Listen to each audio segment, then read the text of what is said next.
Ben ritrovati qui su Dentro la Storia con uno dei nostri instant video. In questo caso parliamo di un evento recentissimo, quindi abbiamo pensato di fare un piccolo approfondimento sulla situazione. Come sapete, ultimamente noi di Dentro la Storia ci siamo molto focalizzati sul Medio Oriente, un'area turbolenta, un'area su cui si posano gli occhi un po' di tutto il mondo per vari motivi. Il Libano è uno dei nostri argomenti forti, abbiamo dedicato diversi video nel canale, abbiamo creato anche una playlist, li trovate facilmente. Ebbene, parliamo proprio del Libano perché nella giornata di giovedì 9 gennaio 2025 si è rotta un impasse nel paese dei Cedri, e un impasse che durava ormai da 2 anni e riguardava la presidenza della Repubblica. Come ormai saprete se seguite i nostri video, anche le lezioni che abbiamo ottenuto, in Libano la presidenza della Repubblica viene affidata tradizionalmente a un esponente maronita, cioè a un fedele di San Marone, a un cristiano maronita, una tradizione ininterrotta sin dalla data dell'indipendenza e che ha visto alternarsi diverse fazioni, diversi clan, diversi esponenti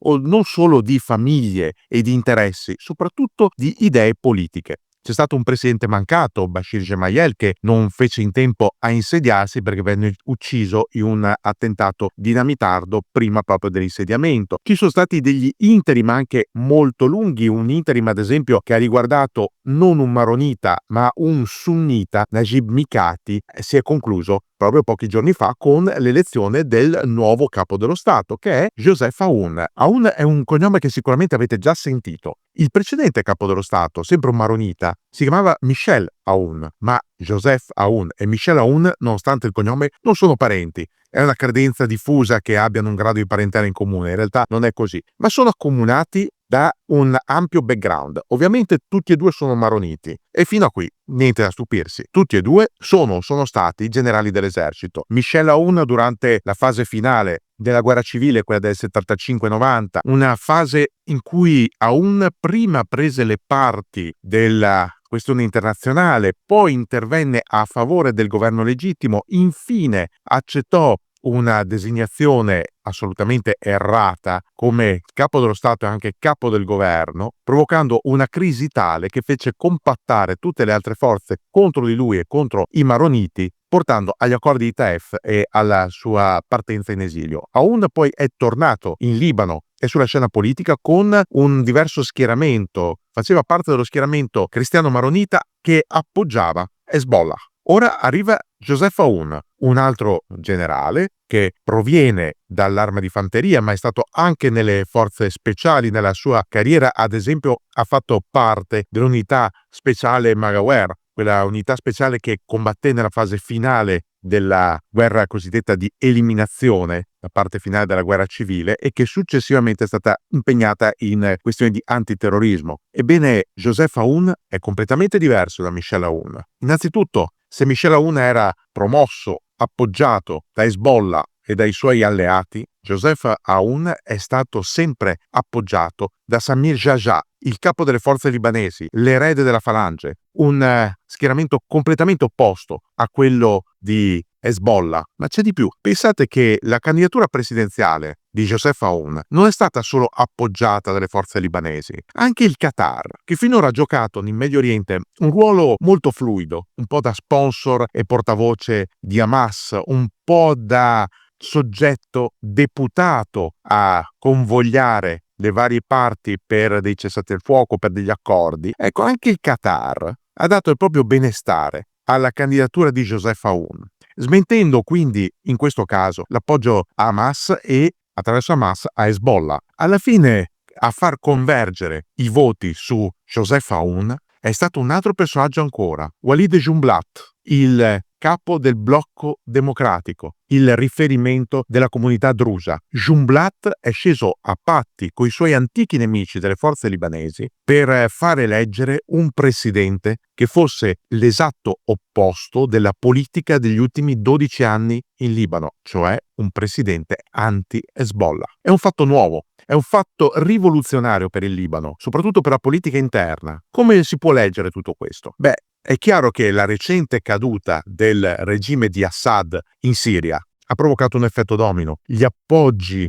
per determinate formazioni politiche e paramilitari in tutta la zona del Medio Oriente sono venuti meno. Hamas è più debole, Hezbollah è molto più debole, e con l'indebolimento di Hezbollah, che in Libano non è solo un partito armato, è anche soprattutto un partito politico, questo significa che c'è il via libera per il cambio di alcune proporzioni politiche, il cambio di alleanze, il cambio rivoluzionario di interi assetti, di interi equilibri. Cosa porterà questa elezione di Joseph Aoun alla presidenza? È chiaro che alcuni stati della zona, pensiamo alla Francia, all'Arabia Saudita, all'Egitto, hanno tutto l'interesse a pacificare l'area, a disinnescare le bombe già pronte a esplodere in tutto l'ambiente. Joseph Aoun, rispetto ai suoi predecessori, può essere un presidente più intransigente nei confronti anche della Turchia, che ultimamente ha giocato un ruolo sempre più pesante nella guerra civile siriana e non solo. Joseph Aoun può essere un baluardo nei confronti dell'emire dell'Iran, che attraverso il suo braccio lungo Hezbollah ha condizionato la politica e non solo di tutto il Medio Oriente negli ultimi 30 anni. Joseph Aoun può essere un interlocutore per il Libano nelle questioni internazionali, nei confronti tanto della Turchia, che dovrà ora rivedere parte dei propri piani, quanto soprattutto dell'Europa. Quell'Europa che ha sempre guardato al Libano come un porto sicuro per quello che riguardava gli affari, ma ancora di più una testa di ponte verso Israele, verso la Giordania e verso il cuore del Medio Oriente. È un ruolo delicato, quello che andrà ad assumere Joseph Aoun come 14° presidente della Repubblica Libanese. Si ritroverà a che fare con l'ennesima ricostruzione, dopo le ricostruzioni post-guerra civile, le ricostruzioni post-occupazione siriana, le ricostruzioni post-varie invasioni di Israele, l'ultima molto recente, le ricostruzioni dopo l'esplosione al porto di Beirut. Ecco, ricostruzione. Ricostruzione è una parola, purtroppo,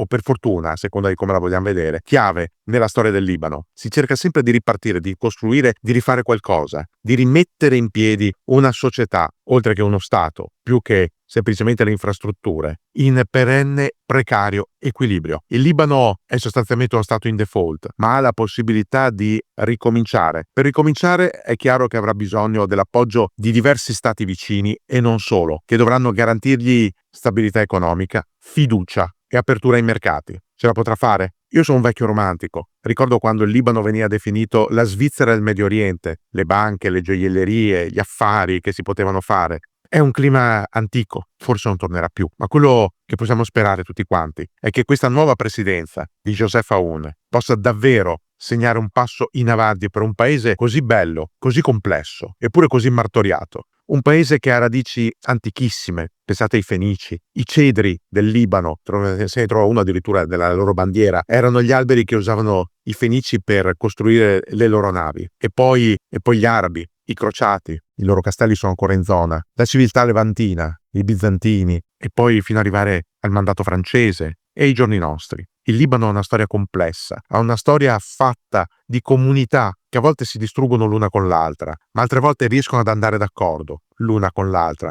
mettendo da parte gli antichi odi per avere qualcosa in comune, un piano comune da cui ripartire, da cui ricominciare, con cui e su cui lavorare. E questo è l'importante, la cooperazione. L'elezione di Joseph Aoun, che ha vinto idealmente la corsa contro un altro esponente di un differente clan maronita, Suleyman Frangé, l'esponente del clan Marada, quello dell'ex presidente Suleyman Frangé. Ebbene, questa elezione è un segnale potente nei confronti di tutto il Medio Oriente. Il Libano vuole la pace, e allora se il Libano davvero vuole la pace, allora anche i suoi bellicosi vicini dovrebbero cominciare a ridiscutere le proporzioni e le posizioni e a cercare loro stessi per primi la pace. Un mondo di cooperazione, di pacifica convivenza è possibile. Il Libano lo ha dimostrato più e più volte, ricadendo a volte nell'errore, ma cercando sempre una via d'uscita. Allora, se ci riesce il Libano, che è così piccolo, così fragile, così complicato, cosa impedisce ad altre realtà molto più grandi e meno complesse di fare altrettanto? È il mio augurio, sperando che questo 2025 inizi non solo con questa bella notizia, ma con tante altre buone notizie, compresa quella della recente liberazione di Cecilia Sala. Per me è una collega, per molti di voi semplicemente una connazionale. Se il buongiorno si vede dal mattino, dice un vecchio detto. Beh, allora questo 2025 forse qualche buona notizia potrebbe davvero riservarcela. Grazie ancora della vostra attenzione e arrivederci molto presto qui su Dentro la Storia.